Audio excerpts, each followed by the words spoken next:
Well, we don't want Dragonkin Sorcerer. And I don't think we want Emperor Cobra. I think we can put Dark Bomb back. We've got two of them in the deck, so we'll keep Dark Peddler.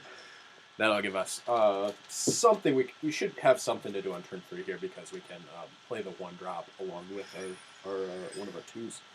We could also have the option of coining this guy out. That's probably not bad, but if we're going to coin out a 2-drop, it's probably better to get the Berserker. So we'll do that.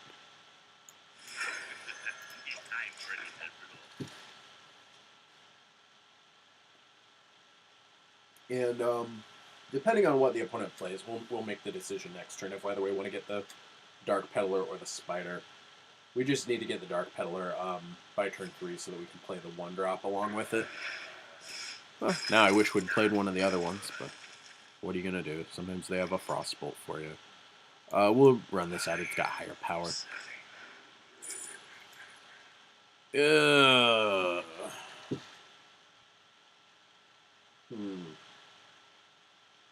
So, Young Priestess is a nice card, but not against a mage. Like, this will give us some extra toughness on our other things, but it's just going to die the turn after we play it. Although maybe it's a good, like, tempo play. We do want to have something that we're going to play along with our Spider next turn. The Power Overwhelming is pretty nice, but I don't think we want it this early, and we are looking for something that we can run out, so we'll take the Priestess.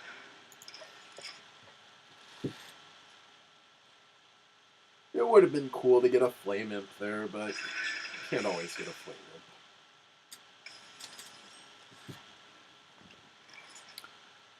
Imp. I don't think we're going on a quest right now. So we'll just get these two. And go to the face with this. This is not actually a great start. I'm not super happy with this, but we are going to have a good turn 4 play. Because we'll have a 4-5 next turn. And if the opponent does want to use their power to kill the 2-1, that means they have to spend half of their turn 4 mana on that. So there's a chance they just ignore the Young Priestess this turn.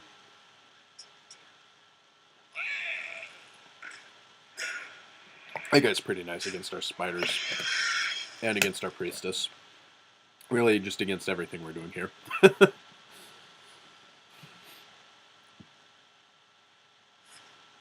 Yep. That is smart because it protects their 3-2 from dying in the Unstable Ghoul explosion.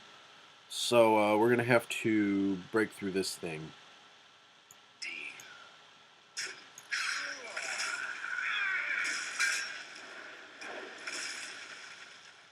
And we'll just play the dragon. Because we don't want it to be like smaller later. And I don't anticipate using our power enough to make it higher than a 4-5 in this game. So we'll just take it while it's a Yeti and not while it's something smaller.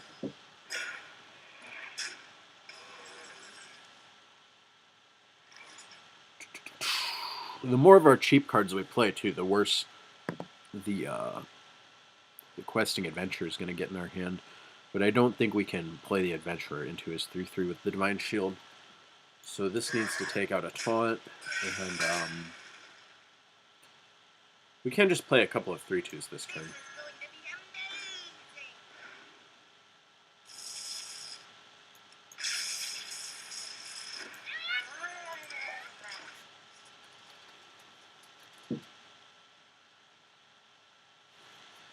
It's not as bad to trade the 3-2s for the Divine Shield because they don't have the late game potential that the Adventurer does.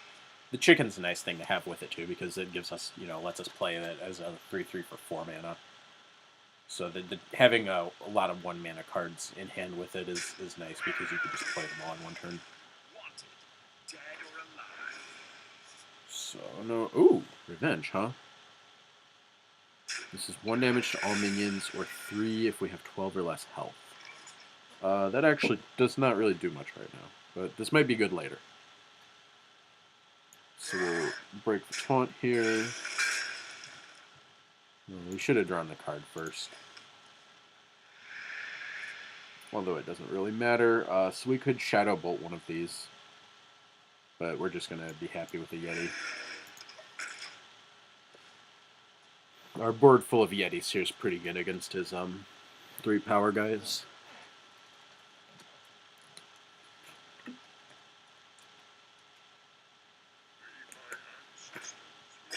Right now, we're going to look at trying to play as many cards as we can in the same turn as this. So we want to see if we can stabilize the board and then start doing this stuff. So we can play currently 6 mana more worth of cards with this in one turn, potentially. We are probably going to use that Shadow Bolt here on his 4/4. We're going to use something to break through this, so we're going to hit with that and that. We want to do more damage to this in case it gets silenced.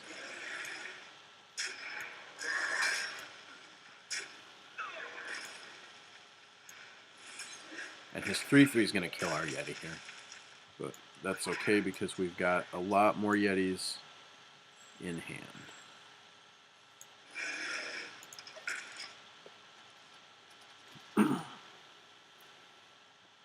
We just got an infinite stream of 4/5s. And by infinite, I do of course mean ending this turn. So hopefully this is going to be enough presence though to really like catch us up. I think it should be. We're not going to be able to build up quite so aggressively after this, but we should be aggressive enough with these things. Well, that's fine. I mean, that was going to kill something anyway. At least now we know about it, and we can still just pick both of these off with our creatures. That's pretty good. He has to draw 3 with that. That is a nice spell. What was that? That was only a 2 mana for him, also because he has this guy out. So 2 mana to draw 3 cards is pretty cool. He goes face with that.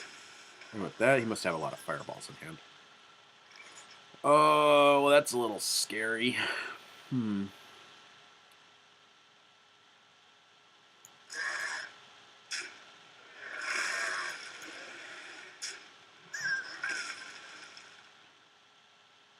This is, I think, a good turn for our adventurer.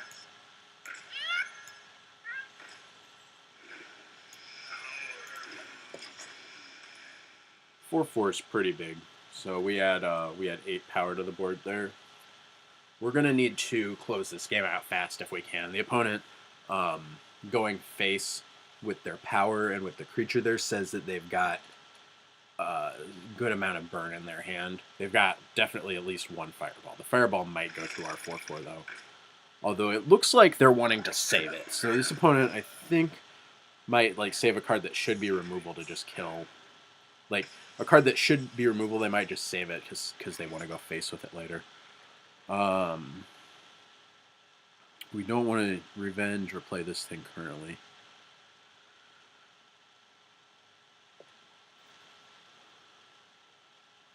We don't have a way to do 2 damage, although we actually can revenge and play the Dread Infernal in the same turn.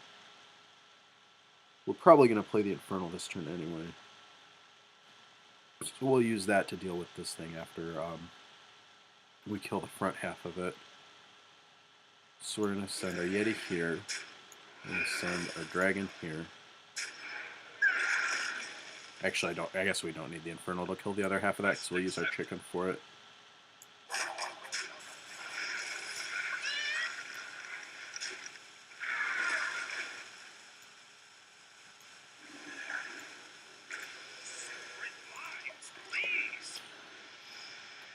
That was one of those spots where I needed to just stop talking and start making the play.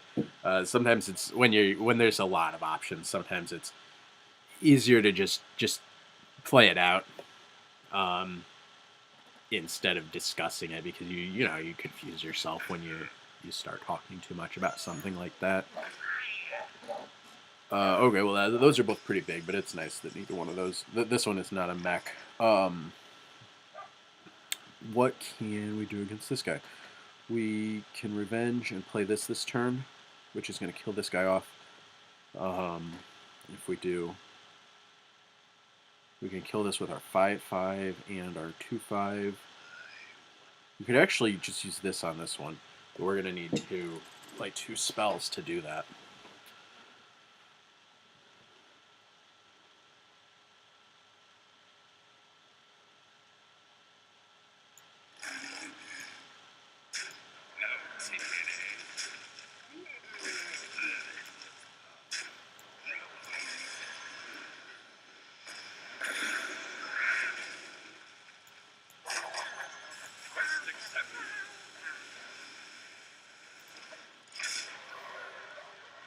Our revenge is now demon fire, or not demon fire. It's hellfire.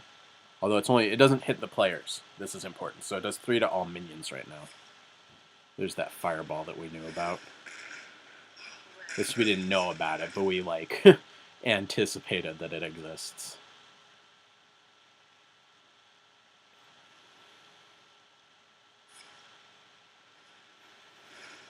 It's a little risky against a deck that seems like it's got a lot of burn to be using the power, but we're gonna need to do it. Here we're just gonna play for board control and get this guy, and we're gonna draw a card. It's better to just draw the cards. I mean, if they kill us if they have Fireball, Frostbolt, then I guess we're dead to that. But we're also gonna die if we get behind on the board or whatever. So we want to keep our hand full so that we don't do that.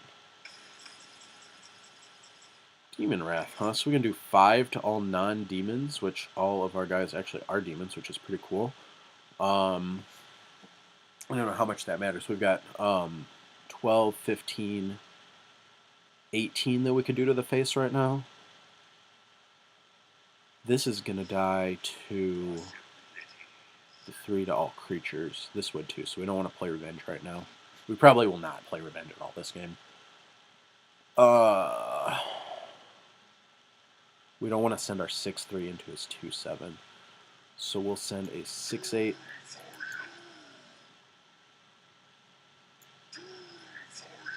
Send a 6/8 here. Send a 3/1 here. We'll go face with this, and we'll just Demon Wrath the other one. And at this point, I'm going to stop powering because we don't want to just die to a fireball. If he draws a fireball this turn or next turn, then it'll kill us. Actually, that might kill us. It's looking pretty bad. We need the Dark Bomb to break the shield on this. And I think we'll use the Power Overwhelming rather than the Revenge here.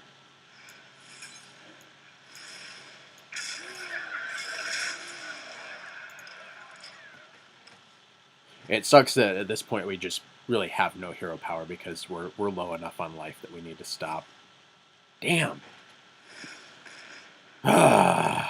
Well, that sucks, but it does happen against the mage. It sucks that we weren't able to keep enough pressure on. The life they gained from the heal bot did a lot to keep us from pressuring them there. So that run kind of sucked, but I think that Warlock in general kind of sucks in Arena a lot of the time. It's just so easy to get behind. So I don't know. We went 3-3, which is average. It's kind of a disappointment. But one of the things that I did say about this deck is a lot of our cards are pretty average. We never had the turn 1 Zombie Chow. Zombie Chow just really let me down there. Zombie Chow was a big failure in this run. There's a pack. There's 45 gold. So it looks like I'm gonna have to finish some quests to start up another one of these. But yeah, so Warlock, you just get behind. You pay a lot of life for stuff, and it's just really easy to lose once you start. It's hard to catch up in Warlock. And that is a pretty crappy pack. A pretty crappy arena run, but there you have it. Thanks for watching, and come back again later and watch some more. That would be really cool. I will see you around.